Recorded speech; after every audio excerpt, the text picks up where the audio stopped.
तो डिस्कस कर रहे थे हम लोग बिहार की जो मेडिवल हिस्ट्री है उसमें देखिए 3 डायनेस्टी आपको पढ़ना है। एक आपका पाल काल होगा, ठीक है, दूसरा सेना, और तीसरा आपका मिथिला का जो कर्नाट वंश है, ठीक है।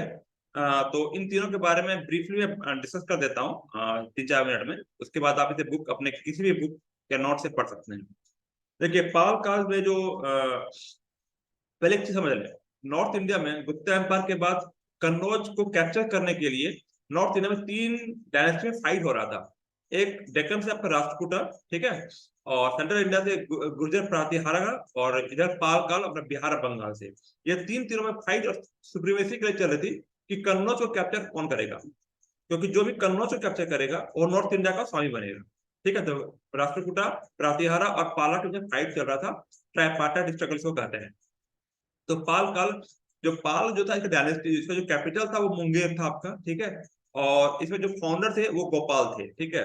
तो गोपाल फाउंडर थे पाला डायनेस्टी के, number 1 point.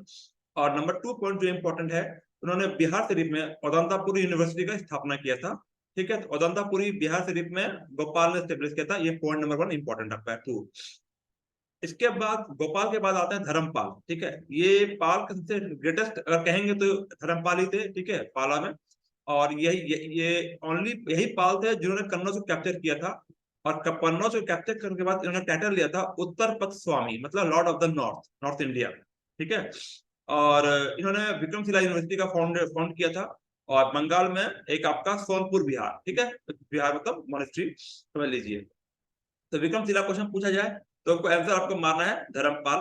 Plus Nalanda university को भी रिवाइव किया था धर्मपाल ने, क्योंकि ये लोग बुद्धिस्ट थे, तो इन्होंने पूरे जो बुद्धिस्ट जो ट्रेडिशन था, कस्टम कल्चर को अच्छे से प्रमोट किया था।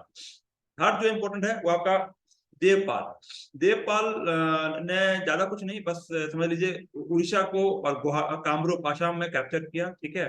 प्लस कंबोज भी पहुंचे, वहां भी पहुंचे। और सुवर्णदीप जो वहां के राजा थे बालपुत्र देव, उनसे अच्छा एक फ्रेंडली एक कल्चरल कनेक्शन था।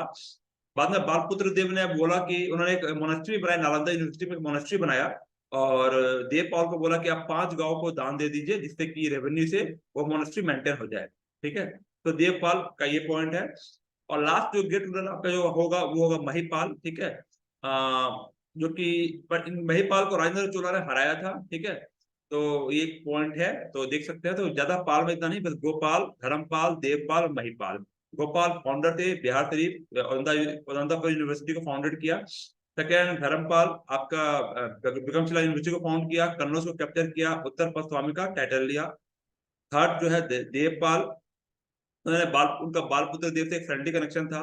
उत्कल प्रयोग ज्योतिष मतलब कामरूप आसाम को भी कैप्चर किया, ठीक है। और महिपाल को लास्ट समझ लीजिए ग्रेटेस्ट वही थे, ठीक है। और राजेंद्र चोला ने इनको डिफीट किया। यहाँ तक आपका पाल काल हुआ, ठीक है। बीपीएससी मेंस में पाल 8 में पूछता है, वो आप मेंस के टाइम में मेंस के वीडियो को देख सकते हैं, उससे आपका क्वेश्चन आंसर हो जाएगा। इसके बाद हम लोग चलते हैं सेना पे, ठीक है। सेना में क्या है, सेन जो थे वो बंगाल और बिहार को रूल कर रहे थे, ठीक है। इसको फाउंड किया था सुमंत सेन ने, ठीक है। उसके बाद आपके सुमंत सेन के बाद हेमंत सेन आए, उसके बाद विजय सेन आए, विजय सेन ने भी अराउंड 60 इयर्स रूल किया। उसके बाद बल्लाल सेन आए, वो उन्होंने एक अच्छे एडमिनिस्ट्रेटर थे, उन्होंने अच्छा रूल किया। पर वो ग्रेट स्कॉलर भी थे। उन्होंने 2 बुक भी लिखा, एक दान सागर और दूसरा अद्भुत सागर, ठीक है। तो ये बल्लाल सेन ने बुक लिखा।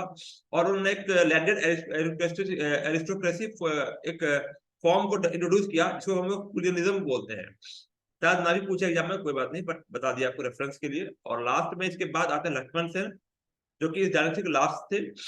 और उन्हीं के कोर्ट, उन्हीं का मतलब समय जयदेव और दोजी दोनों के कोर्ट पोएट थे। जयदेव ने बुक लिखा था गीत गोविंद, और दोजी ने पवन दत्ता, ठीक है।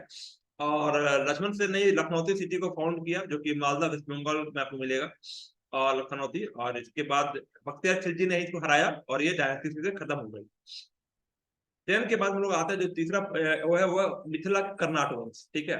कर्नाट वंश जो ये थे, इसको फाउंड किया था नान्य देव ने, और उन्होंने 50 साल रूल किया मिथिला से। उनका कैपिटल था आपका चंपारण में, सिमराव में, ठीक है। और ये मेनली चालुक्य के साथ आए थे, डेक्कन मेनली ये लोग डेक्कन के ही थे, चालुक्य के बिलोंग करते थे, वहां से आए थे, लेकिन बाद में यहीं पे बस गए। और इनका जो इम्पोर्टेंस था, नानक देव के बाद आपका जो ज्यादा कुछ रहा नहीं, ठीक है। नरसिम्हादेव आए, रामादेव आए, ठीक है। लेकिन लास्ट में जो लास्ट जो थे वो हरिसिम्हादेव थे। तो हरिसिम्हादेव वो लास्ट ग्रेट किंग थे। बाद में वो जब बख्तियार खिलजी ने अटैक किया, गयासुद्दीन तुगलक ने जब अटैक किया, तब वो नेपाल चले गए। तो ये डायनेस्टी वहीं खत्म हो गई।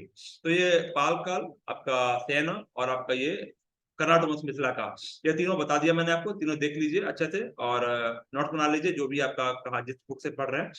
तो क्वेश्चन पूछे तो आप इसको आराम से हैंडल कर सकते हैं। बाकी मैं नोट्स को एक पीडीएफ के स्लाइड में डाल दूंगा, आप उसको वहां से रेफर कर सकते हैं। कोई डाउट आपको इस वीडियो में? Any doubt?